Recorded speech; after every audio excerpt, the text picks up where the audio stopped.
You are listening to the Chits and Giggles podcast. Hello, my name is Russell and this is the Chits and Giggles podcast. Today I'm joined by Ben and Dave. Hello. Hey Russell. Hi guys, how's it going? It's going really good. Good. So, on this week's podcast, we are not doing a giggle, sad face. But we have such a good chit that you won't even care. Because this is the one. This is the board game knockout style discussion mechanic. Do you like that term? Discussion. I love mechanic. that term. Yeah, I'm going to get it tattooed Came up on my with arm. Earlier on, actually. And basically, what we'll be doing is doing a tournament style rounds where we pit two things versus one another, and then the winner progresses to the next until we come up with the ultimate choice and what we think is the best. From what we think. And this. So last time we did board game mechanics, and so this time we're going to do board game publishers. Interesting. Which is quite exciting. So as a disclaimer at the top, I've left a couple of publishers out. I've left out Rio Grande and Z-Man because they often publish, buy the license to publish other games from other people, so they keep, like Carcassonne used to be Rio Grande, now it's Z-Man Games.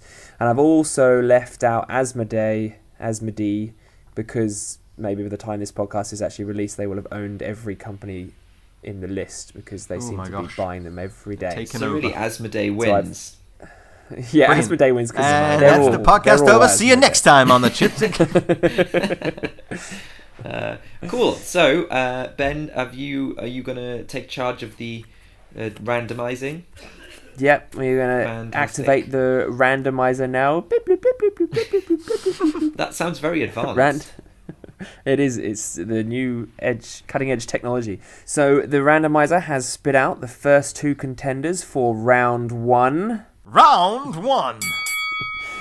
And we have 3 minutes to discuss this amongst ourselves. And at the end of the 3 minutes, we will each vote. And because there's three of us, one of these publishers will win and go through to the next round. Ooh. So the first two publishers are Days of Wonder. So there's some big name games under Days of Wonder, things like Ticket to Ride and stuff like that. And they are up against Fantasy Flight games. These are some of the big ones. That is like the two big dogs already. Slashing each other in the ring. From the get-go. So Fantasy Flight has some big games like Netrunner and some things like that people may have heard of. So, let the battle commence. I genuinely thought that this would be the last round of the game. That they would have these two publishers. So to have this in the first round, it's pretty intense. This is going to be intense. This is a tough one. All right, well, let's just have a little recap then. So Days of Wonder, we're looking at games, Quadropolis. Amazing games like Memoir 44, Five Tribes, Ticket to Ride, Yep. Yeah, which Five Tribes, there. Top-notch Small World, stuff. Shadows of a Camelot. Oh, just all good. I mean, I find that maybe their games are quite entry-level games. So that's the only thing I can see as a negative for them. That they don't go too far advanced beyond that. But then there's lots of expansions that make Ticket to Ride a much deeper game. Same with Memoir, and I'm sure with a lot of the other games as well. Yeah. Also, Days of Wonder has really good customer service. If you have any problems with any games, any pieces missing, they're really quick to respond, and I like that. And for instance, on Quadropolis, they had a little guide giving you a big reminder to put the pop-out boards underneath the insert, which was really good. Yeah, that was good. I like things like that. Because everyone knows Fantasy Flight has the worst inserts in the world. Oh, yep. Well, I mean, the quality's good. But yeah, I mean, with Fantasy Flight, you're looking at quality, and the development is really interesting. The rule books are terrible, so there's a lot of negatives on that side. But the amount of stuff that they have out there, and the amount of support that continues throughout their games is pretty amazing. And the one thing which Fantasy Flight did, I mean, for me, when I remember growing up, if you played a licensed board game, it was awful. Mm-hmm. And then Fantasy Flight came along, bought some licenses, and then all of a sudden they started making amazing games. Because I remember originally when someone suggested Battlestar Galactica, I'm like, but that's going to be awful. It's a licensed game, and it is amazing. It's still one of my favorite kind of hidden traitor style games. Yep. They're very good at making kind of tournament level games, and I think this is a depth that they go to that most other publishers can't really step to.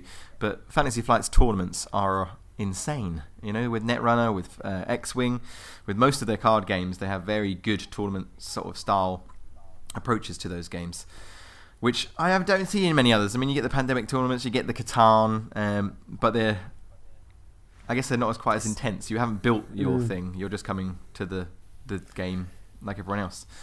I've just seen that the Ticket to Ride has a dice expansion. That's made up my mind. Well, I just wanted to briefly talk about Netrunner. Netrunner being the big deck building I say deck builder. It's weird because when I say deck builder, I meant it in the way that you create your own decks, but it's not really a deck builder. But basically, I like that game, and that's the big thing for me is like putting Fantasy Flight up there. But okay, I guess I'll vote for them now. The round is up. This is a really tricky decision. It's because it's essentially entry level Euro games versus Ameritrash games. Mm-hmm. Oh yeah, didn't think about that, but yeah. Well, I don't know. I feel like there are lots of themes. Anyway, so we're past the discussion phase. No more talk. Over. David, what are you going for? I am going Fantasy Flight all the way. I am gonna go vote for Days of Wonder just because I think I like more of their games, even though they haven't got a lot. This is too difficult. Come on, Ben. I think Fantasy Flight has. Oh, this is tough. Gonna need an answer from you, Ben. If you could only play one publisher's games for the rest of your life out of these two, which would it be? I think I'm gonna have to vote Fantasy Flight, and it pains me. Yeah, you are. Yeah, I knew that. I feel sorry for Days of Wonder though, because they're such a good. They're amazing. They don't make as many games, but they make really good quality games. Like they don't seem to have that many bad games amongst their library. It's just not a bad thing, I guess. Okay. Oh, and I know that you were going to say that because I remember you saying, asking me the question before, if you could only play one publisher's games for the rest of your life, not including Fantasy Flight, because that's the obvious answer. What would it be? That's the thing. It's because they have such a large collection. Mm-hmm. But the thing is, if Days of Wonder had as many games as Fantasy Flight did, I'd probably pick for them. Anyway, that round is over. So, bye-bye. The next round is bye-bye Days of Wonder. We're ready for round 2. Round 2. And in this round, we have AEG against Portal Games. Oh. So AEG has some big titles like Love Letter and stuff, which have been really popular. And Portal Games is like a Polish publisher. It's quite small, but some of the stuff they've released is so amazing. And oh my goodness. Anyway, let the battle commence. All right, so I'm going to go out there and say, I remember going to Essen and seeing both of these publishers, and both of their stalls had like good games on them, and it was tough. I'm already thinking it's going to be a tough decision for me for these two, because they both have the same... Do you know what? They both have a very similar aesthetic and look to their games, I feel. I don't feel like... Yeah, I know what you mean. Yeah. AEG has some good games. And some games that I really like, but for me, I think Portal, there's something special about those games. Especially his name is escaping me right now, Ignacy. Yeah. Every game he's designed is just amazing. Is he not like the main guy? Does he not design all of Portal games? Not all of them, but I believe it is his company, or he helped set it up. But I love Imperial Settlers. I love 51st State. Rattle Battle Grab the Loot. I remember playing that with you at Essen Russell. I have that game. It's we great. Loved that one. Neuroshima Hex. I've enjoyed that. Even Tides of Time, because that's one that Ignacy didn't design himself. But even that, and there's a new version of that, Tides of Madness, which I'm excited to get my hands on as well. I've never heard of that. I love every Portal game. I know they're new-ish, they're young, but the games are so good. Sorry. I think my mind's made up. David? Done. Yeah, I think I'm going to kind of agree with you. I mean, I like AEG. I've had a lot of fun with Love Letter in my time. I've tried a few of the other card games, and they don't really pack a lot of punch. I don't know. Like, I tried Doomtown, which was, I guess, meant to be a rival to Netrunner and things like that, and it just didn't really do it for me. So Smash Up, again, didn't really cut the mustard. That came and went. So I'd rather play a game from Portal Games. I'd rather play Imperial Settlers than Smash Up any day. Funny though, because AEG had released sort of Mystic Vale. They also released Dice City, which, as you know, I like that game. Mm-hmm. They've also released Istanbul, which I didn't know about that. Which is obviously a very good game. Won the Kennerspiel 2015, and it's a very, very good game. That. Well, I'm kind of agreeing with you, because I think of all of the games, out of all of the ones that I've just mentioned, there's one game we haven't mentioned which I really like, and that's Imperial Settlers.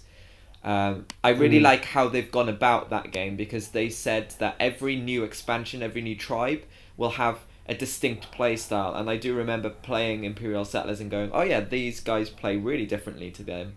And then they released the Atlanteans expansion, which again, very different. I mean, all their buildings sink at the end of the game. So it's, for me, I was like, okay, that is one of my favourite games. And so yeah, it's going to be tough, but I feel like I know which one I'm going to go for, just in time by the looks of it. Oh wow! It's always when you're talking, Russell. Well, I don't know. Maybe the timer's like, shut up. So Russell, what was your decision? Because I think mine is obvious. Yeah, I probably am going to vote for. Oh, it's tough, because I'm probably gonna regret this, but I know I'm gonna go with Portal Games, I think. Me too, David. Yeah, I mean, it is tricky. It's a really close one, this one, again. I mean, I like a lot of what AEG do. There's a lot of games I'm excited to play from AEG. I think you were mentioning Twilight Squabble. I really want to play Greedy Goblins. So there's lots to be excited about from AEG, but I think at the moment, Portal Games for me are still pipping it to the post. Do you know what? I feel like I should change my mind, even though it doesn't make a difference. I think I'm going to change my mind, just because I do feel like something a little bit... Anyway, no, it's close, but I'm going to go... I'm going to go with AEG, just then it makes it nice. Okay, well, so AG out. Portal goes through to the next round. So, we are now ready for round 3. Round 3. So in round 3, we have Mayfair against Czech Games Edition. Ooh. So Mayfair includes, just before we start the timer, some really big names like Agricola and Catan, and Czech Games Edition, kind of like Portal Games semi-new, but with some massive games like Codenames, Through the Ages, Dungeon Pets, Galaxy Trucker, things like that. There's some games that, how many games do they have in the top 10? It's insane. So, let the battle commence. Well, I think Vlada is a hero. He's just doing some incredible things. So, being that Czech Games is pretty much his platform, it makes it quite easy for me to kind of follow that route. But then I guess Mayfair, as we were talking about, is the platform for UI. So you've got two titans battling against each other here. Yeah. There's, I definitely feel like I prefer Vlada's games over UI's, just because I feel like they're more accessible, and they both create amazing games. Mm-hmm. But I feel like if I'm gonna go to somebody's house or go and have a board game night, like always one of the first games I'm gonna bring out is one of Vlada's. Like Codenames or Pictomania, that kind of that has that sort of fun accessibility, and I just feel like that's got to be the mark of a good designer, isn't it? Like a game for almost any occasion, whereas UI's games are always just like, okay, you want to sit down and like think about it for like 40 minutes, an hour, go for UI Rosenberg game. I don't think I've ever played a Czech Games Edition I haven't liked. Ooh. Alchemists, that was really good. I remember they made Alchemists, didn't they? That was amazing. Alchemists, Zolkin, Dungeon Pets, Galaxy Trucker, Last Will. I haven't played the Prodigals Club yet, but... Oh, Last Will was great. I remember playing that. That was great. Tash Kalar. I mean, there's just so many. Even Bunny Bunny Moose Moose was good fun. Yeah. Needed more players when we played it, but yeah, it was great. Yes. Oh, and Zolkin. Yeah. They made Zolkin. That's great. Yeah. There's such a quirky worker placement mechanic. Because I felt like Mayfair kind of stagnated for a long time, relying on Catan and spin-offs. But I feel like over the last couple of years, they've decided to start releasing some good new things, and Isle of Skye is one of them. And David, you were talking about Oh My Goods before, and you quite enjoy that one. So it's almost like they're trying to now release original content, which is really exciting. But in the time frame of this board game knockout, perhaps it's just not soon enough. Do you know, it's like the Netflix, they just used to, have that one thing they used to... no, that's not like Netflix at all. I don't know why it's when you said original content, I was like, oh, Netflix didn't do that for so long, and now all of a sudden they're like the big thing. So maybe it's like, that's what I thought of. Ignore that. Guys, listeners, ignore that. Yeah, so I think if we were to do this in another 5 years, then Mayfair Games list might be slightly more exciting than it is now. But by the the history of Czech Games Edition, they probably have released another 5-10 good games by then. Russell again. Always have the last word, huh? I literally have a timer in front of me, and I'm just going, right, gonna wait 2 minutes 50. Now I'll talk. Like those eBayers. Yeah. Okay, well, I'm gonna say Czech Games Edition. They are one of my favourite. Despite me absolutely loving Catan, with expansions and me and my friends play all the time, my vote is also going to go for Czech Games Edition. Yep, and samesies really. I love a lot of things that Mayfair is doing, like Alexander Pfister stuff, Uwe Rosenberg stuff is incredible, but I think a Vlada game is always going to hit the table before those would for me. So Czech Games it is. Ooh, whitewash. Czech Games it is. Another whitewash, because it was before Russell changed his mind at the last second and the last one. Okay. Oopsies. So this is the last two publishers in the first round of battles, and so this is round 4.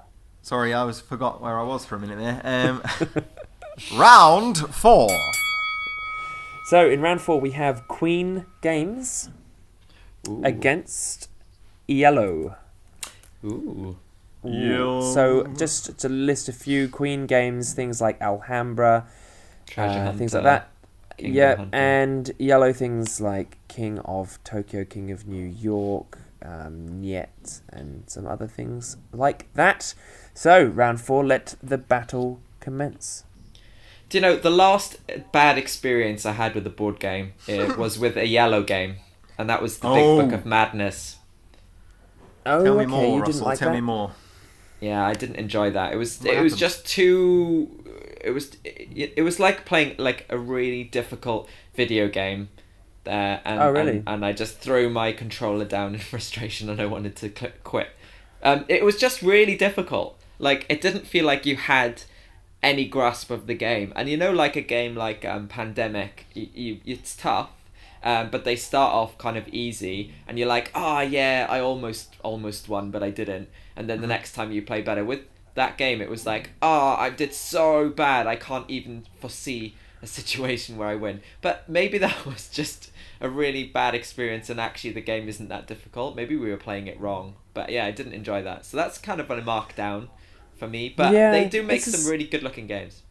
It's funny that these games came at the same time, because these are probably, out of the 8, my least favourite too, and so it's quite hard to choose between them. Like, there are some games from both that I really enjoy, like Dungeon Fighter from Yellow. That's the dexterity dice game. You liked Welcome to the Dungeon as well, didn't you? Yeah, Welcome to the Dungeon I like, but I also really like Kingdom Builder from Queen Games, and I did like Treasure Hunter, but at the same time there's games like Alhambra which I can't stand. It's from Queen Games, and then there's a lot of kind of stuff that I don't really care for from Yellow, but I think a lot of them are for maybe a slightly younger audience.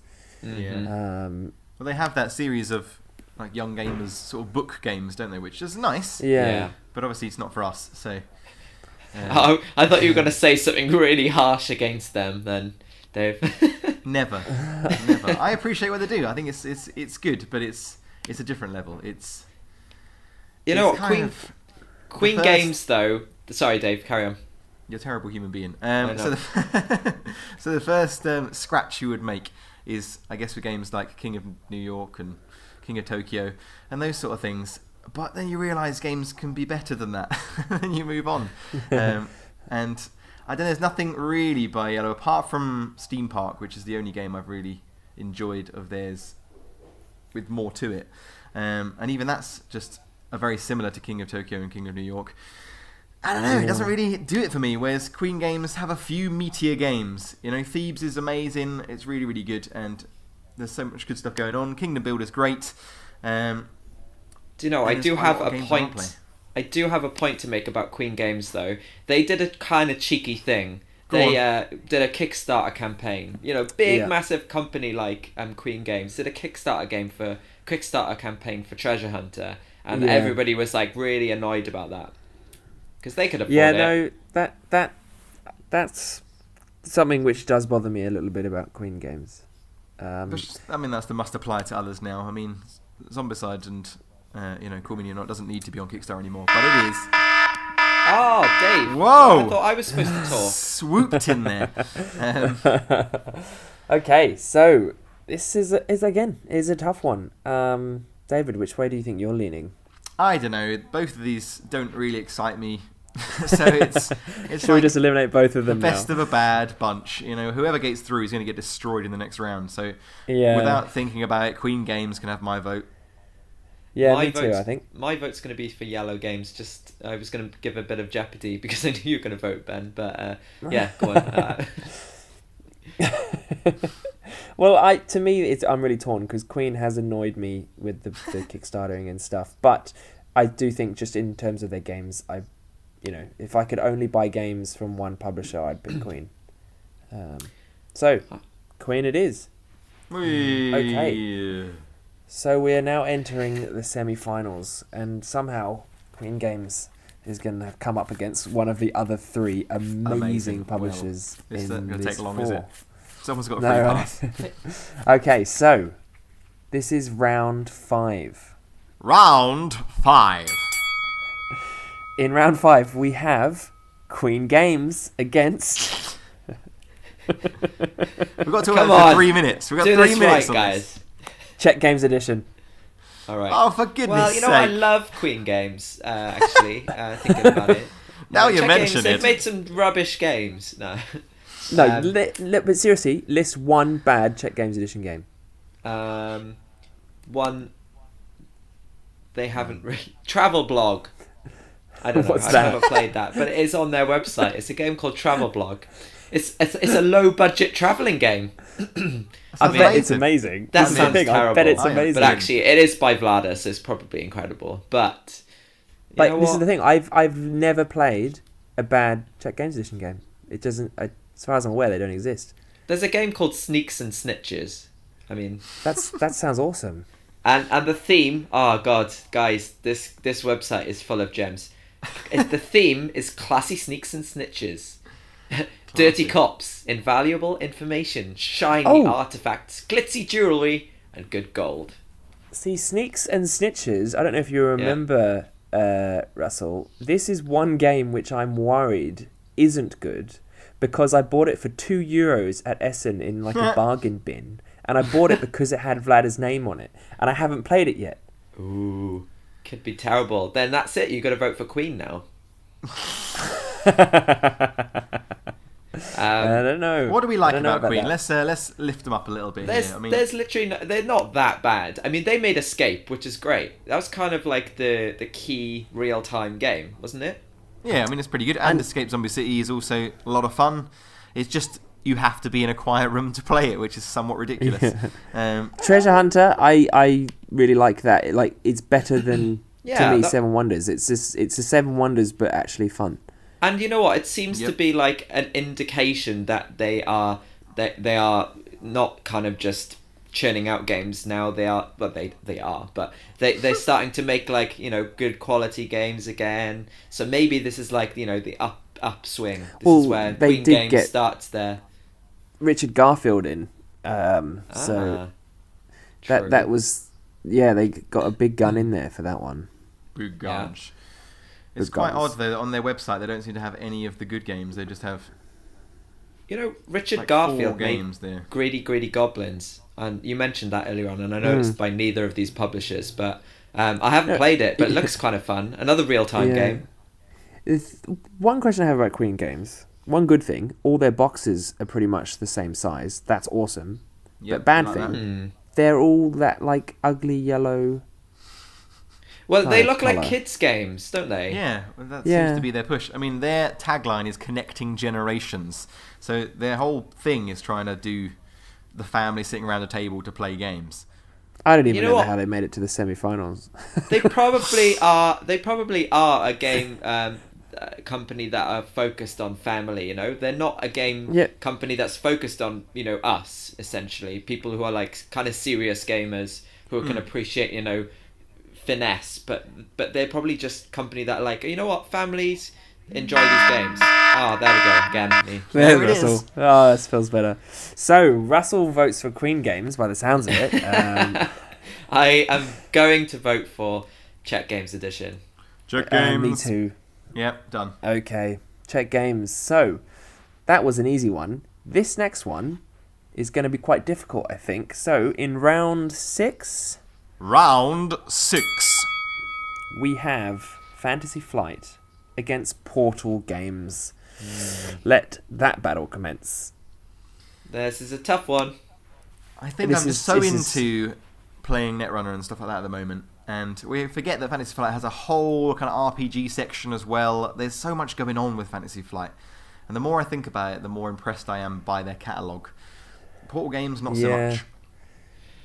Well, I mean, Portal Games are newer, aren't they? Fantasy Flight's been around for ages. So, obviously, I think what you've got to think about when we do this as well is it's not just about, good games. It's about the company as a whole. Like, how is the publisher doing generally? Are they producing a good rate of good games? Are they kind of milking their games with like too many expansions? Are they, because I feel like that's something that Fantasy Flight does. Like, okay, fair enough, they're making money and people are buying them, but for example, Netrunner, they're releasing like a new deck which just costs like £10 to £12 every month. And that's like so much money to invest, and it's becoming less of a living card game the more expansions are released. And more like a trading card game, which that's what living card games were supposed to avoid. But at the same time, it is bringing games to the masses by, the thing is that one thing that really annoyed me with Fantasy Flight is the whole XCOM no rulebook thing. And from everything I've heard Eric Lang and Christian Peterson talk about, this is a thing they want to stick to. And we broke that kind of on the UK Games Expo podcast. Yeah, we did.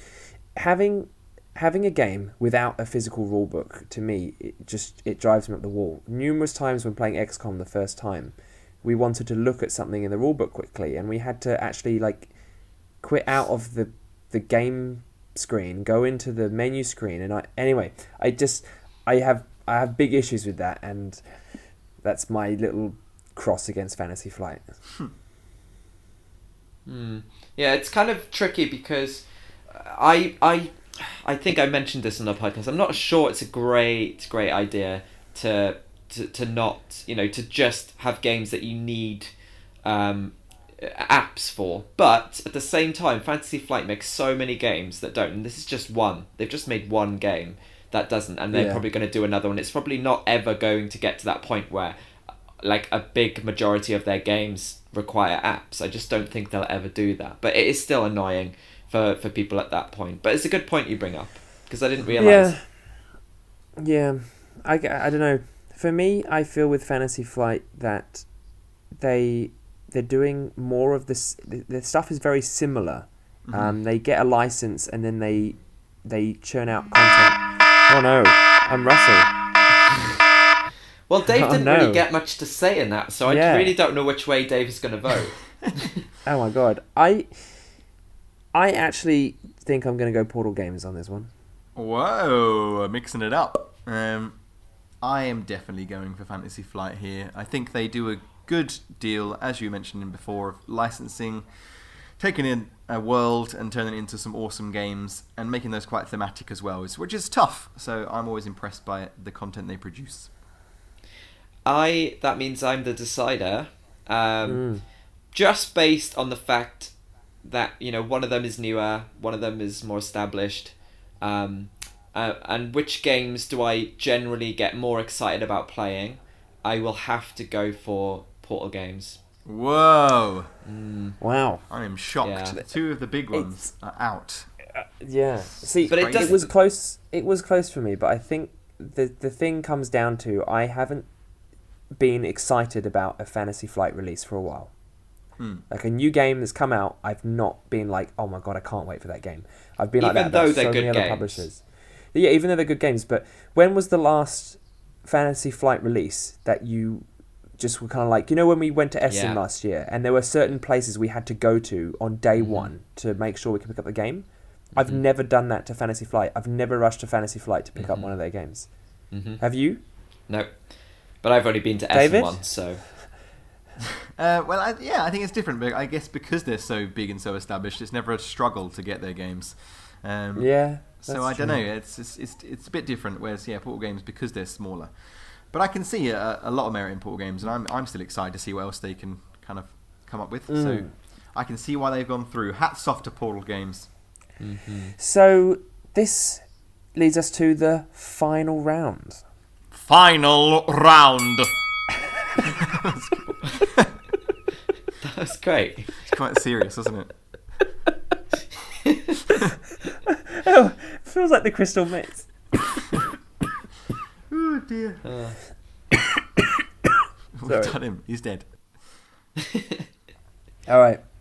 So, in the final round, we have Portal Games, who narrowly just been beat Fantasy Flight, against Czech Games Edition, who trounced Queen Games in their last encounter. So this is for the win. Who will win? Let the battle commence. Well, I have to say I'm quite not totally surprised that these two made it, because these two are the two companies for me that are like the most exciting companies right now in board games. Yeah, they're like too. They're on like obviously they're quite new. They're coming up with some amazing games. And they are literally like they don't have many bad games to their names, and I feel like these will be huge companies in the in the next sort of 10-20 years if they keep unless going. Asmodee buys them. Yeah, well, Asmodee, as we already agreed, they're winning this. They're probably going to listen to this podcast and go, "Oh, you know what? We should buy both of those." Oh gosh. But it's tough. It is a tough decision now because I like them both equally, and they both have really strong designers working for them. They both have really good, quality games with quality components. They're both...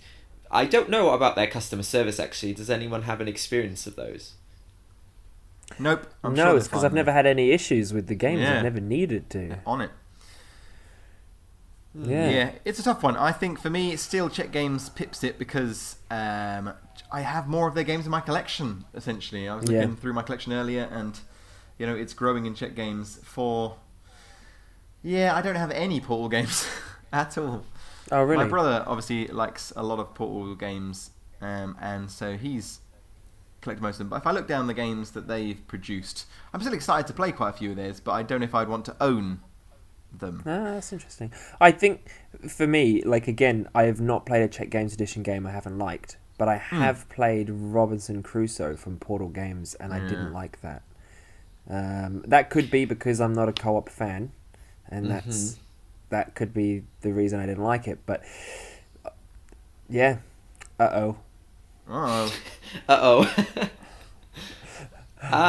So out of both of those publishers, what's your favourite game by each? Dungeon my favourite Pets for me. Excellent. I think my favourite Portal game is Imperial Settlers, and my favourite Czech Games Edition game is probably Codenames. But I do love Galaxy Trucker. Oh, Galaxy Trucker. So wonderful. It's such a good game. I started playing the app again the other day. It's just so good. It's such a stupidly good game. Yep. Ooh, well, that's interesting. What about Portal Games? Do they have good apps? Do they have any apps for their games? Ooh, I've not checked into it. I don't think so. They've got Neuroshima Hex. There's an app. Yes, that's quite good. It's really good, actually. But that's it as far as I'm aware. So actually, Portal isn't as good on the app sort of situation, but I don't really feel like that's a huge Again, Russell. Classic Russell. You're just always talking, Russell. Talk. All right, Mr. Talky Talker, who do you vote for? Oh, it's tough. Now, initially, I thought my vote was going to go one way, but just thinking of overall and, like games-wise and which games I generally have had the most fun playing, I'm going to have to vote for Czech Games Edition. I am also going to vote for Czech Games Edition. That makes it a whitewash, because I'm going Czech's game all the way. Yeah. Nice. I don't think anyone could have beaten them. They're getting better and better and better. They truly are. And well, anyway, congratulations, Czech Games Edition. You are the winner of this board game knockout. Which your means prize will be on the. No, I'm joking. Well, I guess it means using Chits and Giggles logic, they are the best publisher in the world, and no one can refute that. True. I think we tested it. Tested theory. Yeah, that was a tough matchup. I think there was a lot going on in there, and the way it kind of came out was really interesting to see who was up against who so early on. So, that's why I like this Czech format. Games got through. I really liked that they made it to the top, because I think they're probably, whilst I am in love with Fantasy Flight Games and all that they do, Czech Games has definitely got a place in my heart. So, yeah, they deserve the top spot for me. They do need a better logo, though. The Czech Games Edition one. Yeah. No, that's all right. I like the Portal Games new logo though. That's quite cool. They've just recently changed it. But this is why I like this discussion mechanic, because it does force you to think. When because immediately when the first matchup came up, we're like, "Oh, this is good. These are the ones who thought would be in the final," but you know what, they weren't. And the one that was, one of those two didn't even get to the final. So both of those. So it does force you to think and compare and consider more than you would normally. So I hope that's been helpful to you guys listening at home as well. And if you have any comments, or if you disagree or agree with us, please do get in touch by commenting, getting in touch via social media. The usual. But yeah, that's this week's podcast. We will see you on the next one. Thank you very much. Bye. Bye. Thank you for listening to the Chits and Giggles podcast. For more reviews and podcasts, visit forchitsandgiggles.com.